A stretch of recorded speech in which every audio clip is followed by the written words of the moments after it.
घटाओ, कोई नई बात नहीं है, आप लोग घटाना जानते ही हो। 37 में से 29 आराम से घटा लेते हो। कैसे घटाएंगे आप? 37 माइनस 29 ऐसे ही तो घटाते हो। 7 में से 9 नहीं जाएंगे, हम क्या करते हैं? उदाहरण लेते हैं। तो 10 में 10 और 7 17, 17 में से आप 9 घटा देंगे तो कितने बचेंगे? कितने बचेंगे? 8। और यहाँ कितना हो जाएगा? 2। 2 में से 2 गया 0। ऐसे ही तो करते हो। इसे भी घटाओगे तो कैसे घटाओगे? 6 में से 8 जाएगा नहीं, क्या करोगे आप? 10 और 6 16, 16 में से 8 घटा दो, यहाँ 5 में से क्या बचेगा? 4, 4 में से 3 घटा दे। इस तरह का घटाव आप बड़े ही अच्छी तरीके से जानते हो ना। अब देखिए, इसी घटाव को मैं बहुत आसान तरीके से कराने की कोशिश करता हूँ। इधर देखिए, बिल्कुल आवाज ध्यान से देखिए।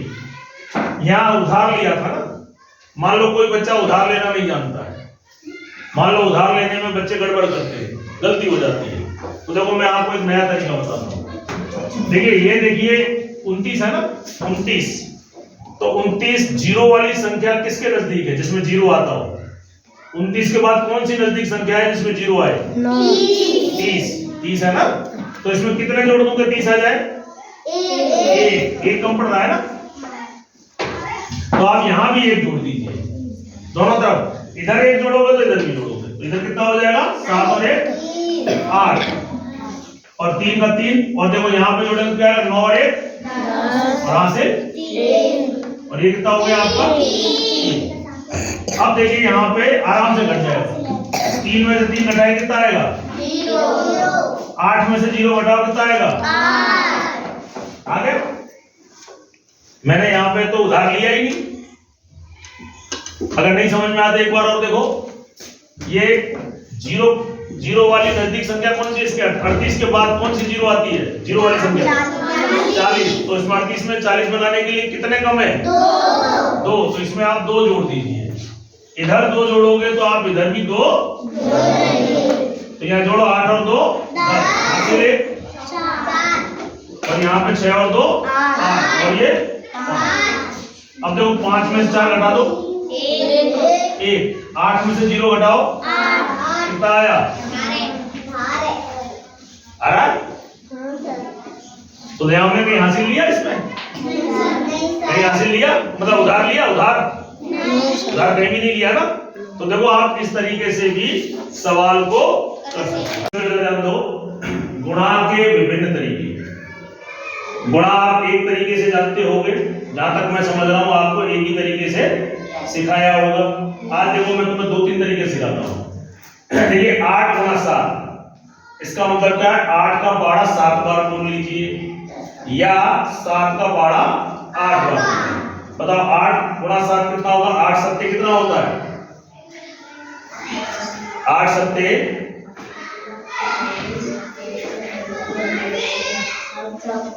है, जोर से बोलो। 56 कितना होता है? 56। ठीक है। अब ये तो वही कर सकते हैं जिसको 8 का पारा आता हो या 7 का पारा आता हो, लेकिन भैया हमारा एक बच्चा है, वो तो कहता है कि मुझे भैया 3-4 तक ही पाड़े आते हैं। कितने? 3-4 से ज्यादा पाड़े नहीं आते हैं। तो वो सवाल तो कर पाएगा? नहीं कर पाएगा ना।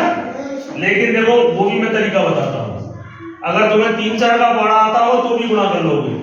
देखिए 8 से 10 में 10 से 8 कितना कम है? 2। कितना कम है? 2। 7 3 से कितना कम है? 7। 10 से कितना कम है? 10 में से 7 को घटा दो, कितना आएगा? 3। ये समझ में आ गया? 10 से 8 कितना कम है? 2। 10 से 7 कितना कम है? 3। अब देखो यहाँ पे इन दोनों का गुणा करो। 3 का पारा 2 बार या 2 का पारा 3 बार। 2 तिया कितना होता है? 2 तिया 6। अब देखिए 8 में से 3 घटा दो या 7 में से 2 घटा दो। 8 में से 3 घटाएगा कितना आएगा? 5। 7 में से 2 घटाओ तब भी कितना आएगा? 5। देखो वही आ गया। अब देखो यहां तो हमने 8 और 7 का पाड़ा बोला ही नहीं। किसका पाड़ा बोला? 2 का 3 बार। 2 का पाड़ा बोला 3 बार। अब देखिए इधर ध्यान दो। अब देखो, अब एक बच्चा ऐसा है, बैठ जाओ। अब एक बच्चा ऐसा है जिसे एक भी पढ़ा ही नहीं आता है। क्या नहीं आता? पढ़ा ही नहीं आता, लेकिन उसे गिनती आती है। क्या आती है? तो भी वह बच्चा इसको गुणा को कर लेगा। कैसे? ये कितने हैं? 8 लाइन कर दो। 1 2 3 4 5 6 7 और 8। इस 8 को इधर कर लेते हैं हम 8। ठीक है, ये कितनी है?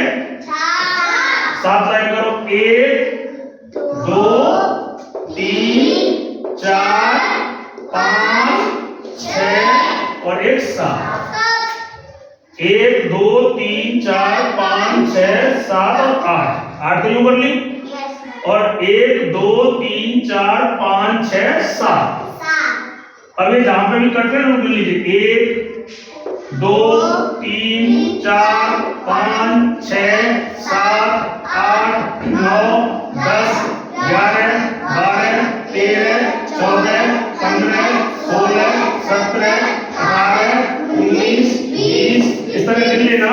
ये कितने बैठेंगे? 56 बैठेंगे। कितने? कितना आ गया?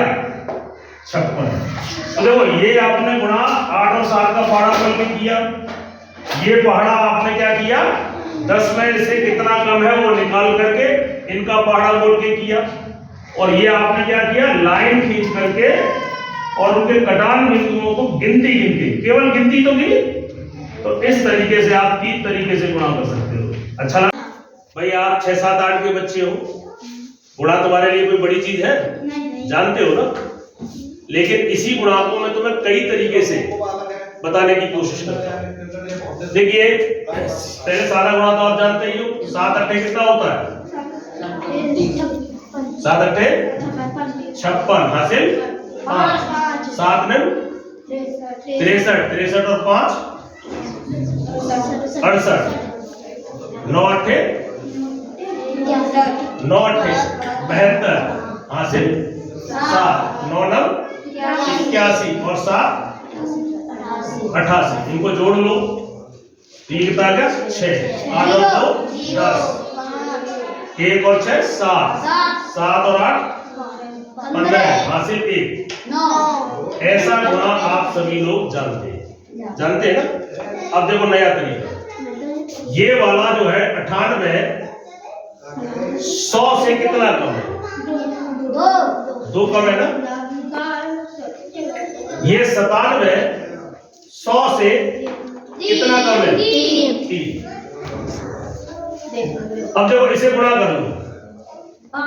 गुणा गुणा 2 का 3 से 2 तिया 6। और देखो 98 में से 3 घटाओ, 3 घटा दो 95। 97 में से 2 घटा दो 95। ठीक है। अब देखिए, ये 100 हमने तुलना किससे की है? 100 से। 98 100 में से 98 कितने कम है? 2। 100 से तुलना की है ना। 100 में कितने जीरो होते हैं? 2। इसलिए इसको 2 अंकों में लिखोगे। ये 6 है ना, तो खाली 6 नहीं लिखोगे, 0 6। क्या लिखोगे? अगर यहाँ गुणा 16 आता तो 16 सीधे लिखते। अगर 16 नहीं है, यानी कि 1 से 9 तक आता है, तो आप 0 लगाओगे, 2 अंकों में लिखोगे। तो देखो ये गुणा कितना आ गया? इसे बोलते हैं वैदिक गणित। क्या बोलते हैं? वैदिक गणित। और इस तरह की विधि आपकी किताब में पीछे वाले चैप्टरों में दी हुई है। कितने लोगों को समझ में आया? अब देखिए तीसरा तरीका। 98 गुणा 97। ठीक है। अब देखिए, आप इसका गुणा करिए, इन दोनों का गुणा करिए। कितना आया? 56। अब आप इससे गुणा करिए। कितना आया? 63। 9 7 63। अब 9 का 8 से गुणा करिए, 72। और इसका गुणा करिए, 9 ने 81। ये समझ आया? अब देखिए 56 को ऐसे ही रखते हैं अभी, और इन दोनों को जोड़ लेते हैं। 2 और 3 5। 7 और 6 13 और 81 ऐसे ही। या तो समझा ना। अब देखिए 6 को तो यही रख लेते हैं, इसको हासिल चढ़ाते हैं तो 5 जोड़ लेंगे तो कितना 135 और 5 कितना हो गया 140। 40 का 0 140 है ना 140 उसमें 0 ले लिया हासिल कितना जाएगा इसमें 14 हासिल कर लो तो ये कितना हो गया 5 1 और 8 देखो 95 0 6 95 0 6 95 0 6 कितना लोगों को समझ में आया।